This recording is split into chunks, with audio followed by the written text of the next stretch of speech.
주안의 복된 한 주 하셨겠습니다. 이번 한 주도 주님과 동행하며 주의 은혜를 승리하는 은혜 한 주 되시기를 예수님의 이름으로 축원합니다. 오늘 월요일 새벽 하나님 말씀은 사무엘상 16장 12절 말씀을 중심으로 신앙이 아름다운 사람은 외양도 아름답게 됩니다. 또 부제를 붙이자면 마음에 숨은 사람이라는 제목으로 말씀 은혜를 함께 나누고자 합니다. 오늘 사무엘상 16장 12절 말씀에 다윗에 대해서 어떻게 표현하고 있느냐? 다윗은 겉보기 어떠냐? 그의 빛이 붉고 눈이 빼어나고 얼굴이 아름답더라. 마치 미소년을 생각나게 합니다. 물론 이것은 1차적으로 외모 그 자체의 아름다움에 대한 표현이죠. 다윗의 외모가 아름다웠다는 것은 의심할 여지가 없습니다. 맏형 엘리압의 외모가 빼어났듯이 아주 준수했듯이 다윗의 외모 역시 빼어났음에 틀림이 없습니다. 그러나 우리가 이 표현을 다윗의 외모의 겉으로 드러난 아름다움만을 표현한 것이라고 생각하면 그것은 오산입니다. 물론 저자는 여기서 다윗의 빛이 붉고 얼굴에 아름다운 것이 하나님께서 그를 택하신 이유인 것처럼 말하고 있습니다. 따라서 이를 액면 그대로 받아들이면 하나님은 다윗의 외모를 보고 그를 택하셨나라고 생각이 되어지죠. 그러나 7절에서 언급했듯이 7절 말씀 보십시오. 여호와께서 사무엘에게 이를 때 그의 용모와 키를 보지 마라. 제일 큰형 엘리압의 용모와 키를 보지 마라. 내가 이미 그를 버렸노라. 내가 보는 것은 주님께서 사람을 선택하실 때 보는 것은 사람과 같지 아니하니 사람은 외모, 겉모양을 보지만 나 여호와는 주님은 중심을 보신다라고 말씀했듯이 하나님은 인간의 중심을 보시는 분입니다. 따라서 만일 외모의 아름다움이 하나님께서 다윗을 선택하게 한 근거가 되었다면 성경 자체로 7절에서는 중심을 보신다고 했는데 12절에서는 중심이 아니라 빛이 나고 빛이 붉고 눈이 빼어나고 겉모습만 보시는 것 같은데 뭔가 7절과 12절은 모순처럼 보여집니다. 그러나 성경은 결코 하나도 한올도 모순됨이 없습니다. 따라서 우리는 본절의 다윗에 대한 표현을 단순히 그의 외모에 대한 것으로 간주해서는 곤란합니다. 우리는 이를 다윗의 내면에 간직된 아름다운 신앙에서 분출되어 나온 아름다운 것으로 보는 것이 옳습니다. 아니 다윗이 본래 가지고 있는 외모의 아름다움에 원래 아름답습니다. 원래 외모의 아름다움에 아름다운 신앙에서 뿜어져 나온 영적 아름다움이 서로 겹쳐 있다고 보는 것이 가장 정확할 것입니다. 그리고 이러한 보도는 오늘날 외모 지상주의 포로가 되어 살아가는 현대인들에게 큰 도전을 줍니다. 네이버 웹툰에 인기 항상 10위 안에 드는 것 중에 옛날에 1위를 했다고 그랬죠. 그 만화 제목이 뭡니까? 외모 지상주의. 그런 게 아이들한테 또 현대인들한테 인기 1위가 되었었습니다. 지금도 아마 굉장히 높은 위치에 있을 겁니다. 웹툰이죠. 현대인들은 외모 지상주의에 집착합니다. 직장에 들어가기 전에 면접하기 전에 다 뜯어고치지 않습니까? 조금이라도 도움이 된다고? 그래서 사람들은 겉모습을 보고 사람을 판단하는 습성이 있습니다.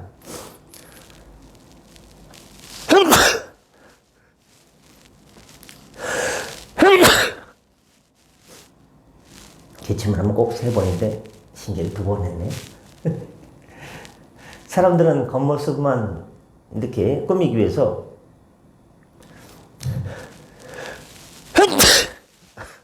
세 번이네요. 어떤 사람들은 겉모습 꾸미기에 치중합니다. 그것이 하나님과 다른 사람에게 아름답게 보일 것으로 생각합니다. 그러나 중심을 보는 하나님께 그들은 결코 아름답지 않습니다. 또 외모로 사람을 판단하는 사람들에게조차 그들의 모습은 처음에는 멋져 보이지만 시간이 지날수록 그 내면이 흘러나오지 않습니까? 겉모습은 멀쩡한데 허우대는 멀쩡한데 현찮구만 하고 느껴질 때도 있습니다. 그러나 외양이 비록 아름답지 못할지라도 내면의 신앙이 아름다운 사람을 보면 내면에서 분출되어 나오는 그 신앙의 아름다움으로 인해서 그 겉모습마저 아름답게 보입니다. 사실 아름다운 신앙에서 우러나오는 아름다움은 인간이 갖고 만들어내는 외양의 아름다움과 비교할 수 없는 것이죠. 그 사람 마음이 고우면요, 그 사람도 좋아 보입니다. 여러분, 모세가 40일 동안 금식하고 하나님과 교제하고 이제 시내산에서 내려왔어요. 그랬더니 모세의 얼굴에서 광채가 나가지고 사람들이 모세의 얼굴을 빛이 나가지고 쳐다볼 수가 없는 거예요. 근데 모세가 얼굴을 수건으로 가렸죠. 그는 인식하지 못했지만 그를 바라보는 백성들이 감히 두 눈을 뜨고 모세를 바라보지 못할 만큼 아름다운 광채가 나났습니다. 하나님과 대면한 사람은 하나님의 뒷모습이라도 마치 본 사람은요, 하나님의 영광의 광채가 그에게 비치기 때문에 얼굴에 빛이 납니다. 성령 충만한 사람은요, 얼굴에 빛이 납니다. 근데 어떤 때는 빛이 나고 어떤 때는 빛이 안 나냐? 피곤하면 빛이 안 나. 피곤하면. 아유, 얼굴이 힘든데요. 그러나 피곤하다 할지라도 말씀으로 성령으로 충만하면요, 피곤해도 얼굴에 빛이 납니다. 또 은혜와 성령으로 충만했던 초대교회 첫 번째 순교자 스데반 집사님의 경우를 한번 생각해 보십시오. 그 은혜의 아름다움이 얼마나 컸는지 불신 공회원들의 눈에 비친 그 얼굴이 천사의 얼굴과 같았다라고 성경은 증거하고 있습니다.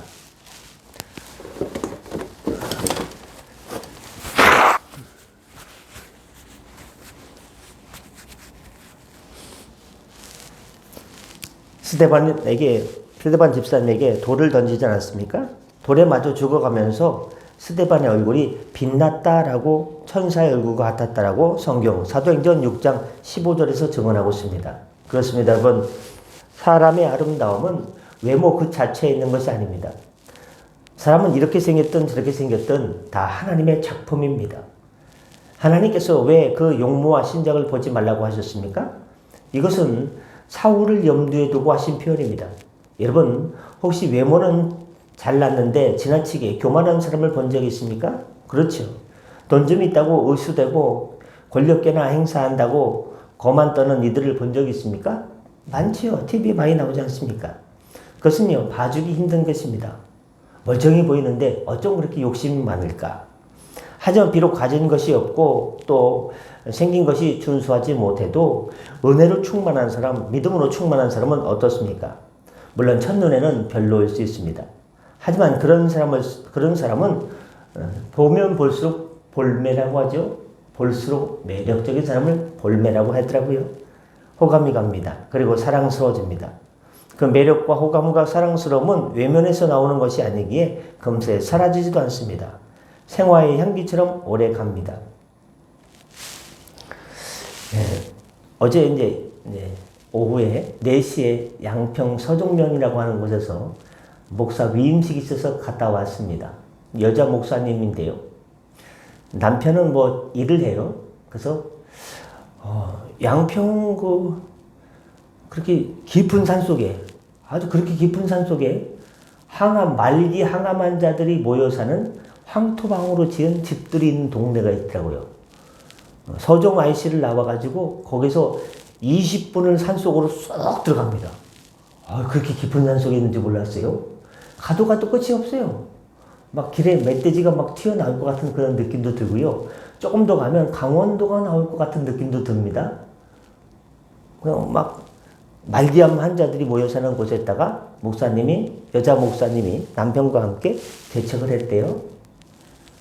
근데 개척하고 조금 있다가 법대생 한 명이 나왔대요. 조용한 데서 법학 공부하려고 산속에 들어왔나 봐요. 그런데 국가고시를 변호사고시인지 뭘 치려고 주일날 꼭 빠진대요, 가끔씩.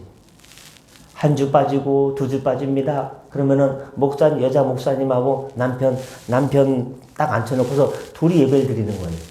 그러다가 얘기했대요. 여보, 만약에 3주 이상 교인이 안 오면, 저 법대상이 3주 이상 빠지면 우리 교회를 그만 접읍시다. 아니요, 시작한 지 얼마 안 됐는데 벌써 접는 거요? 아이고, 사람이 이렇게 없을 수가 있어. 산속이니까 그렇지. 항암 환자들 모여 사는 곳이니까 그렇지. 근데 그 법대생이요, 꼭 2주 빠지다가 3번째 주에 나오는 거예요. 또 3주 이상 교회 아무도 안 나오고 당신만 있으면 교회 접자고 했는데 꼭 국가고시 치러 2주 빠지다가 꼭 3주째 나오더래요. 그래서 벌써 11년이 됐다는 거예요. 그래서 주변에 보니까 목회 어려움이 많더라고요. 항암 환자인데 자꾸 찾아가가지고 말씀을 권면하고 그분들의 아픈 이야기를 들어주고 위로하고 권면하면요, 교회를 나오지 않습니까? 그러면 이렇게 꼭 해서 교회 사역자로다가 쓸만하면은 어디 가시는 거예요? 천국에 가시고, 쓸만하면 5개월 있다가 천국에 가시고, 하나님 나라를 위해서 뭐 일할 만하면 6개월 있다가 천국에 가시고, 가지고 마음을 막 쏟아붓다가 5개월 만에 천국 가시고, 쏟아붓다가 4개월 만에 천국 가시고, 가끔 가다가 6개월 만에 또 완치가 돼가지고 이제 하산하노라 해가지고 또 떠나고, 뭐 그 사랑이요, 6개월 동안 막 하다가 위로 가시던지 아니면 하산해서 나오셔가지고 가시던지 해가지고 참 이렇게 부흥할 만하면 줄어들고, 부흥할 만하면 줄어들고, 그래가지고 내가 저들에게 더 이상 정을 주지 말자. 너무 괴롭다. 보고 싶으니까, 헤어지니까. 그렇다고 천국에 빨리 갈 수 있는 것도 아니고.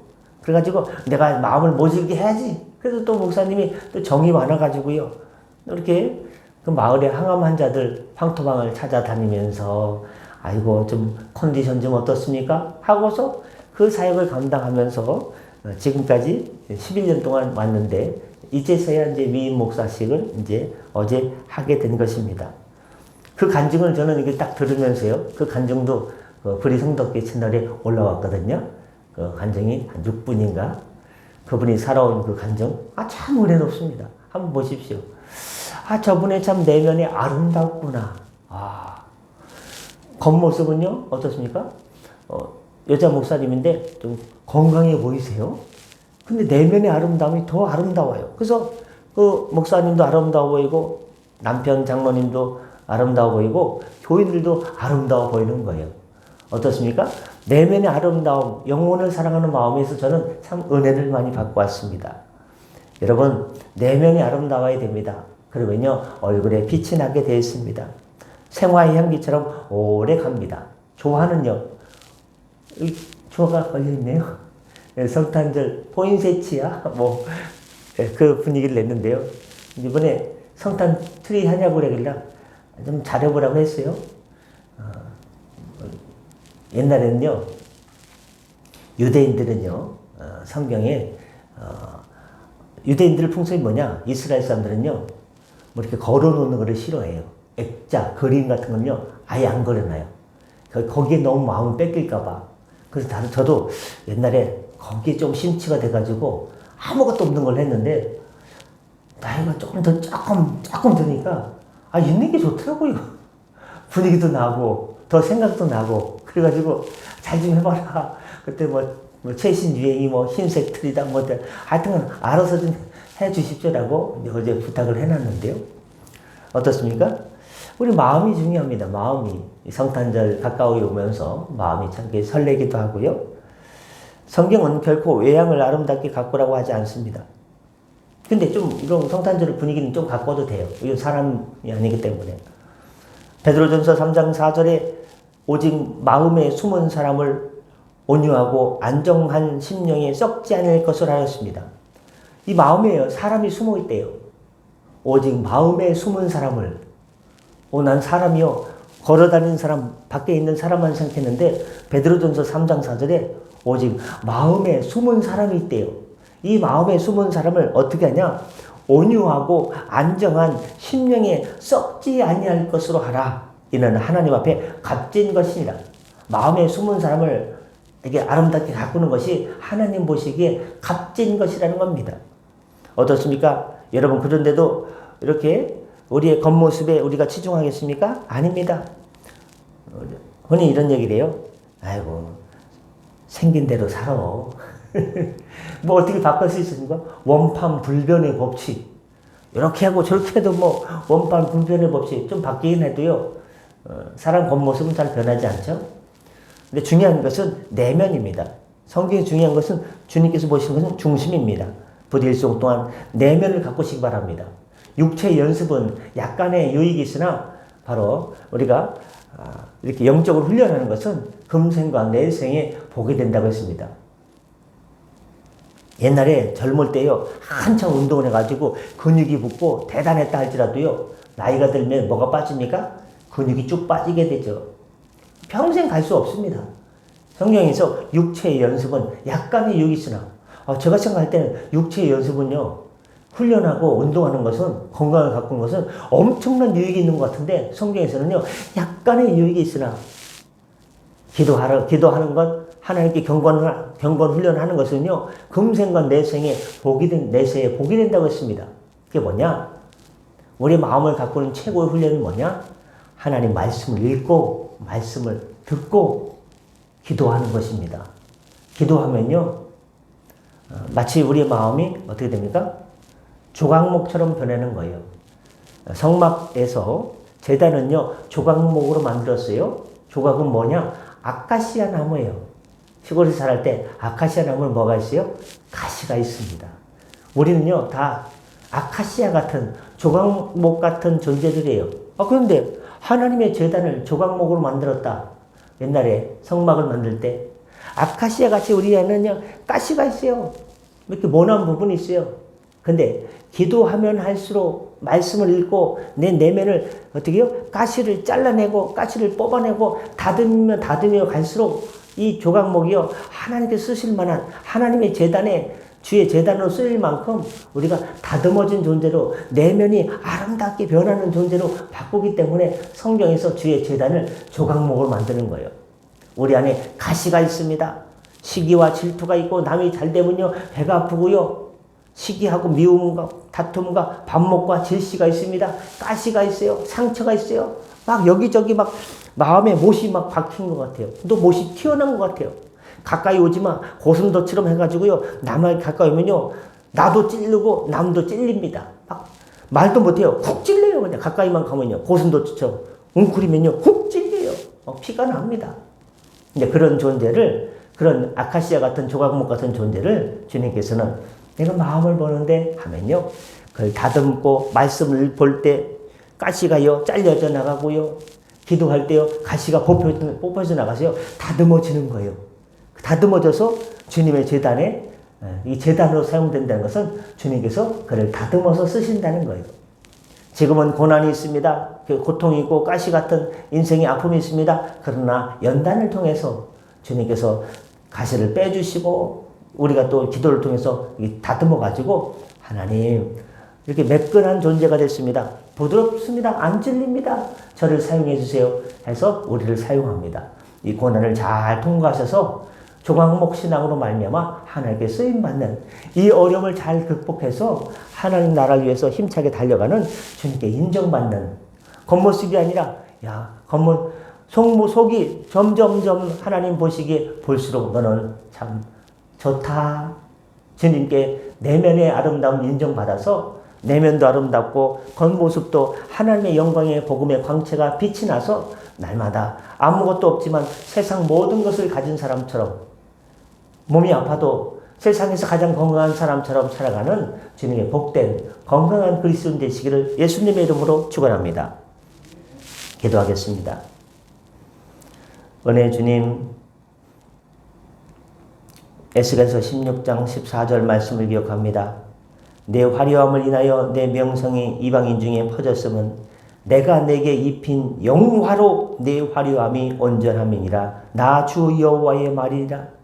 하나님 아버지, 어떤 사람이 있는데 그 사람의 명성이 이방인 중에 그 사람이 화려하다고 퍼진 소문이 난 것은 하나님께서 그에게 영화를 입혀 주셨을 때 그 화려함이 온전해진다는 말씀이 있습니다. 우리가 세상 속에서 빛나게 된 것은 하나님께서 하나님의 영화의 옷을 우리에게, 그리스도의 광채의 옷을 입혀 주셨을 때 그의 온전함이 더욱더 화려함이 온전해진다는 말씀을 기억하고, 하나님 겉모습 드러나는 것을 치중하지 말고 우리 내면의 아름다움을 가꾸기 위해서 말씀으로 기경하여 주시고 성령으로 뒤집어 주셔서 날마다 우리의 속사람이 겉모습은 후패해져가고 낡아져 가지만 속사람이 날마다 하나님 건강해져서 날마다 새 마음으로 새 사람이 되어서 하나님 앞에서 행복하게 살아가는 성도 되게 하여 주시옵소서. 약한 성도들 피 묻은 예수님의 손으로 얼음 만져 주셔서 신경을 붓게 하여 주시고 낫게 하여 주시고 하나님 또한 이렇게 부정맥이 낫게 하여 주시고 관절 염증이 치료가 되게 하여 주옵시고 무릎과 모든 근육과 모든 부분에 하나님의 회복이 있게 하여 주시옵소서. 오늘도 함께 동행하여 주옵소서. 감사하며 축복하며 예수님의 이름으로 기도드립니다. 아멘. 다 같이 자로 기도하시고 편하게 들어가시겠습니다.